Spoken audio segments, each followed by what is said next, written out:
চলন্ত বাইকে হচ্ছে পুশ আপ, যুবকের কেরামতি দেখে হাঁ সকলে। লাইক কমেন্ট ভিউজের আশায় এখন সকলেই মত্ত, সেজন্য নিজের জীবনের পরোয়া করেন না অনেকে। ঝুঁকি নিয়ে নানা বিপজ্জনক স্টান্ট করেন, সেই ভিডিও সোশ্যাল মিডিয়ায় পোস্ট করে ভাইরাল হতে চান। সম্প্রতি এমনই এক দুঃসাহসিক স্টান্ট করতে দেখা গেল এক যুবককে। চলন্ত বাইকেই পুশ আপ করছেন তিনি। সেই ভিডিও সম্প্রতি ভাইরাল হলো ইন্টারনেটে, যদিও ভিডিও সত্যতা যাচাই করেনি উত্তরের সমাচার। সম্প্রতি জনপ্রিয় সোশ্যাল মিডিয়া প্ল্যাটফর্ম ইনস্টাগ্রামে নীরজ যাদব নিজের অ্যাকাউন্ট থেকে একটি ভিডিও পোস্ট করেন সম্প্রতি।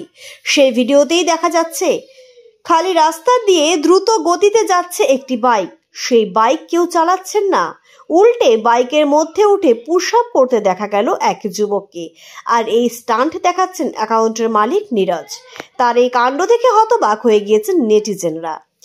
এদিকে ভিডিও পোস্ট করার পর মুহূর্তেই তা ভাইরাল হয়ে যায়। ইতিমধ্যেই লক্ষ লক্ষ ভিউজ কুড়িয়ে নিয়েছে ভিডিওটি। আবার নীরজের এমন বেপরোয়া কাজের সমালোচনা করেছেন সোশ্যাল মিডিয়া ব্যবহারকারীরা।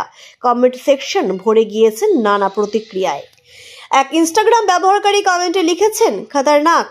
অনেকে আবার লিখেছেন, এই যুবক অন্যান্য মানুষের জীবনের কাছে হুমকি, শুধু এবারই নয়, এর আগেও বাইক নিয়ে নানা বিপজ্জনক স্টান্ট করতে দেখা গিয়েছে নবীনকে।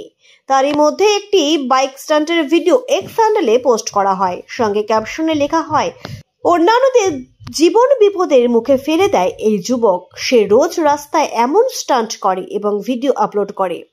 এই ভিডিও দেখে স্থানীয় বাসিন্দারা তার বিরুদ্ধে আইনি পদক্ষেপ করার দাবি তুলেছেন। এই পোস্টে বিহার পুলিশের তরফে বলা হয়েছে, হাসানপুর পুলিশ স্টেশন 2 মাস আগেই বাজেয়াপ্ত করা হয়েছে, আইনি পদক্ষেপ করা হচ্ছে যদি এরপরও স্টান্টের ভিডিও পোস্ট করতে দেখা গিয়েছে নবীনকে।